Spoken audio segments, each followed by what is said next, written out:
आकाशवाणी भोपाल से प्रस्तुत हैं प्रादेशिक समाचार।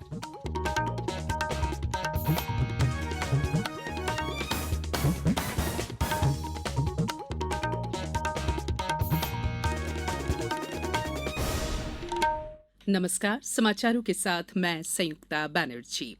प्रधानमंत्री नरेंद्र मोदी ने देश में डिजिटल भुगतान की बढ़ती संस्कृति पर संतोष व्यक्त किया है।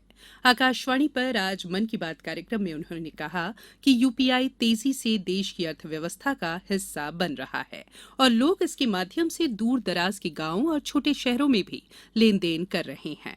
श्री मोदी ने कहा कि देश में प्रतिदिन 20,000 करोड़ रुपए का डिजिटल लेन देन हो रहा है। प्रधानमंत्री नरेंद्र मोदी ने जल संरक्षण के महत्व की चर्चा भी की।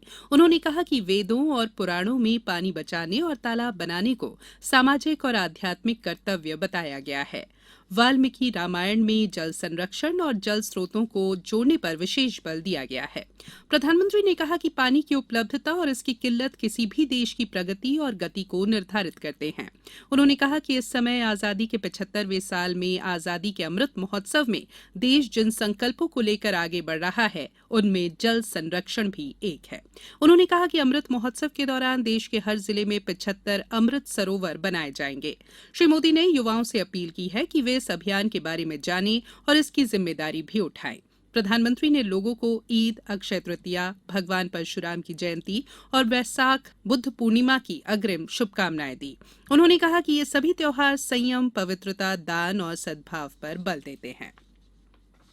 आज पंचायती राज दिवस है। इस अवसर पर प्रधानमंत्री नरेंद्र मोदी ने कहा कि पंचायतें भारतीय लोकतंत्र का आधार स्तंभ हैं और इनकी मजबूती में ही नए भारत की समृद्धि निहित है। उन्होंने लोगों से आत्मनिर्भर भारत के निर्माण के लिए पंचायतों को और अधिक सशक्त बनाने का संकल्प लेने को कहा।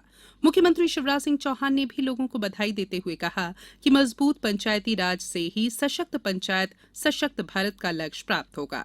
इस अवसर पर जम्मू कश्मीर के सांबा जिले की ग्राम पंचायत पाली में आयोजित मुख्य समारोह में प्रधानमंत्री श्री मोदी ने मध्यप्रदेश की भोपाल और नरसिंहपुर जिला पंचायत को दीनदयाल उपाध्याय पंचायत सशक्तिकरण पुरस्कार से सम्मानित किया। दोनों जिला पंचायतों को 50-50 लाख रुपए की राशि और प्रशस्ति पत्र प्रदान किए गए। गौरतलब है कि जिला पंचायत भोपाल ने लगातार 2 वर्षों से ग्रामीण विकास में बेहतर परिणाम दिए हैं। भोपाल ग्रामीण क्षेत्र में स्वच्छता के लिए विशेष काम किए गए हैं और स्वच्छता में यहां की सभी ग्राम पंचायतें स्वच्छ घोषित की गई हैं। साथ ही ग्रामीण क्षेत्रों में 100% वैक्सीनेशन भी हुआ है। नल जल योजना का संधारण महिला समूहों द्वारा किया जा रहा है। महिला स्व सहायता समूह के कार्यों में जिला पंचायत भोपाल सबसे आगे है।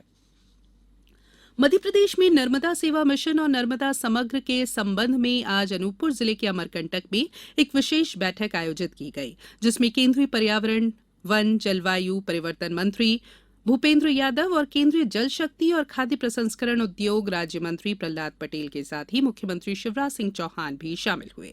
बैठक में मुख्यमंत्री ने बताया कि नर्मदांचल क्षेत्रों में वृक्षारोपण और जल संरक्षण 2 काम महत्वपूर्ण हैं। इन पर लगातार काम जारी है। उद्योगों के सीवरेज की व्यवस्था के लिए ट्रीटमेंट प्लांट स्थापित किए जा रहे हैं। श्री चौहान ने कहा कि प्राकृतिक खेती को लेकर अभियान चलाया जाए। उन्होंने कहा कि जैविक खेती पर भी जोर दिया जा रहा है। मुख्यमंत्री ने बताया कि नर्मदा नदी के किनारों पर अतिक्रमण मुक्त करवाने की कार्रवाई निरंतर जारी है। बैठक में प्रदेश के वन मंत्री कुंवर विजय शाह भी सम्मिलित हुए।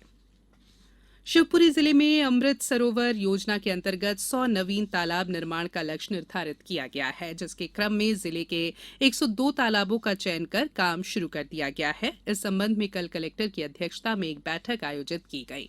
अमृत सरोवर योजना के अंतर्गत चयनित सभी तालाब परिणाम आधारित बनाए जाने हैं, जिसमें वित्तीय नियोजन, मनरेगा और अन्य वित्तीय स्रोतों और जल सहयोग के अभिसरण से निर्माण कराए जा रहे हैं। अब कुछ समाचार संक्षेप में। आगरमालवा जिले में किसान भागीदार प्राथमिकता हमारी स्प्रिंट अभियान आज से शुरू हुआ। अभियान में ग्राम सभाओं का आयोजन भी किया जाएगा। मुख्यमंत्री तीर्थ दर्शन योजना के अंतर्गत नर्मदापुरम जिले से 275 तीर्थ यात्रियों का दल विशेष ट्रेन से रवाना हुआ। सतना जिले के नौगंवा में आज पूरे राजकीय सम्मान के साथ शहीद शंकर प्रसाद पटेल का अंतिम संस्कार किया गया और रतलाम जिले में कार्य में लापरवाही बरतने पर जिले की 3 ग्राम पंचायतों के सचिवों को निलंबित कर दिया गया। इस बुलेटिन में फिलहाल इतना ही। इजाजत दीजिए। नमस्कार।